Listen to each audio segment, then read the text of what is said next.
Hello, my name is Stephen Carradini, and I am here to talk to you today about some suggestions on how to do online group assignments. I work at the Technical Communication Program at Arizona State University on the Polytechnic campus, and I teach half of my classes online. So I have a lot of experience with online teaching and a lot of experience with online group assignments, which are even more complicated than doing in-person group assignments, which I'm sure is thrilling to both you and your students. So, in an attempt to help you navigate these muddy waters, I have 3 points for you today. 1, over-communicate to your students. You're going to feel like you're giving them too much information. It's not even enough. 2, make them over-communicate with each other. They are going to be sick of each other by the time this is over, and that is the only way that they are all going to get through this. And 3, don't stress out about tools. Mostly use what you know how to do already. So, to start with, for your sanity and for your students' awareness of what's going on, detail everything. You thought you had to detail things in an in-person class, and then you thought you had to detail them even more for an online class. Now you have to detail them even more again for an online group assignment. The level of complexity increases with each iteration. And so students are going to be looking for information, and the more of it that you have given them in advance, the less they will be emailing you and looking for information that way. And that's better for everyone. So you're going to need to create policies. So you're going to need to create policies for individual students not doing their work. This is a standard policy. You may even have this one already, but you may need to modify it for the online environment. What are you going to do points-wise? What are you going to do mitigation-wise? What are some things that students can expect if they don't turn in their work? Next, what can the group expect if they don't turn in their work? So individual students may need to be reconciled to the group. They may need to have individual consequences, whatever that may be. But the group not meeting their deadlines is a much larger problem, and you need to have ways of dealing with that. So if you're going to take points off, let them know that points will be taken off. If you're going to mitigate it in some other way, let them know that you're going to do that. If you're going to give them grace periods or do-overs on particular parts of the project, let them know about that. If there's going to be hard and fast rules about meeting deadlines, let them know about that. Third thing, group disputes. You know them, you love them. That's not true. And they get even worse with online teaching. So as your group gets more distributed, the difficulties in communication increase, as we will talk about in a moment. And so group disputes can become even more complex and thorny.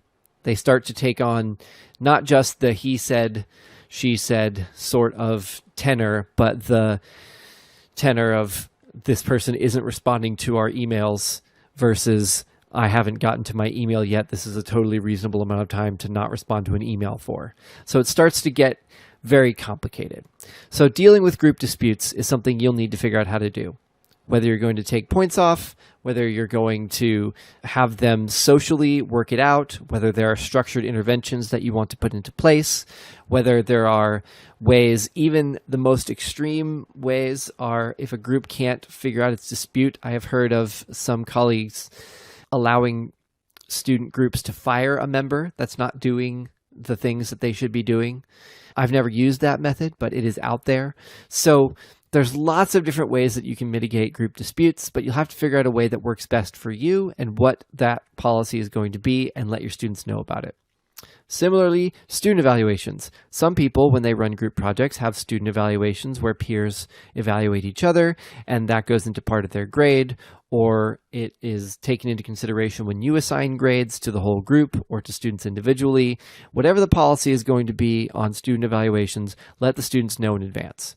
Either there's going to be no student evaluations or there will be student evaluations. Here's what they're going to look like. Here's how they're going to matter, whether percentage-wise or on a evaluative basis as you're assigning grades.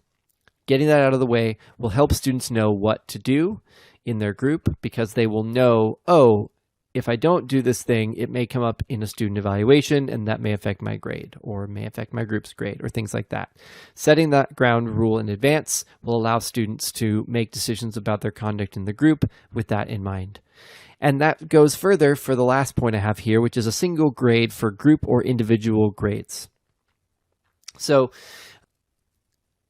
whether you're going to choose a single grade for the group or whether you're going to choose individual grades, you want to make sure that the student knows what's going to happen. If students all have to work together and their grade goes down with the collective ship, or if each individual person is going to be assessed individually, that will change the way that students interact with each other. It'll change the way that students interact with you, and it'll allow students to have a sense of what to expect when it comes to their actions in the course. All of these things that you create policies for will guide the student in how they interact with their group and how they interact with you. So setting those policies out as much as possible is deeply important. There are plenty of other policies, but these are the ones that I've found that help the students understand their context and their assignment the most. Also, they cut down on email the most.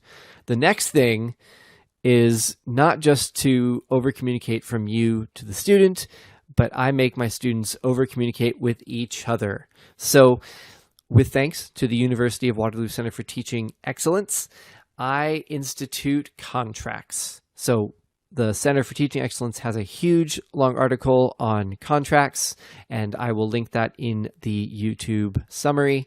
These are not grading contracts. That's a different thing. Kathy Davidson and others have done a lot of work with those. These are contracts literally between the students that they decide that allow them to figure out what they should be doing in the class and how they will get their project done. So I am actually not involved in the making of this contract. It's students working with students. So I'm going to run through what my contract looks like and how it worked in a particular assignment that I did in an online course. It was a semester-long assignment, 2 people per group. Even in small groups, I make student groups do contracts because it just helps everyone know what they're supposed to be doing. So the beginning of what I call the team plan, it's really a contract, but I call it a team plan.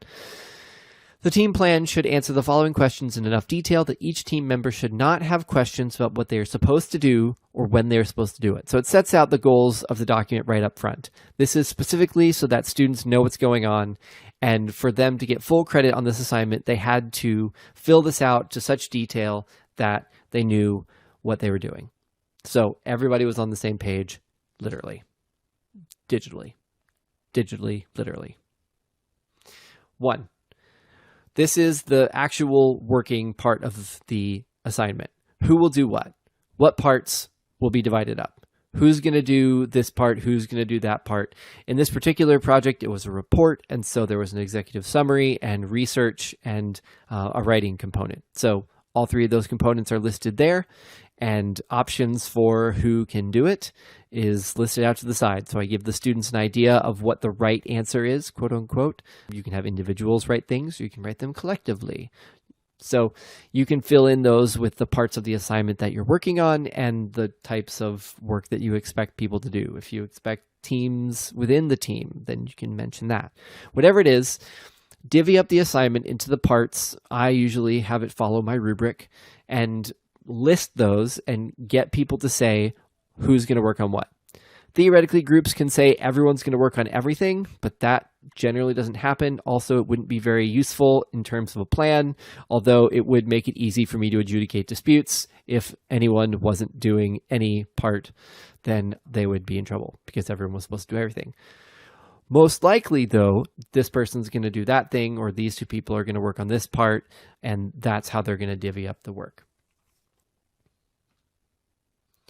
So next bit is deadlines. When will those things be ready? And students hate putting deadlines on things. They really don't like picking their own internal deadlines, as I have found, but making them do this earlier rather than later helps immensely, because as soon as they have to reorganize their calendar and their schedule to put a deadline on their own calendar that they chose themselves, I've found that it becomes a lot more real to students, and they are much more interested in actually getting things done because it's now part of their real life. And it's not just floating out in the ether somewhere next to what they had for lunch and various other thoughts. So make them do deadlines, internal deadlines, more the better. This next one is about how the group will communicate.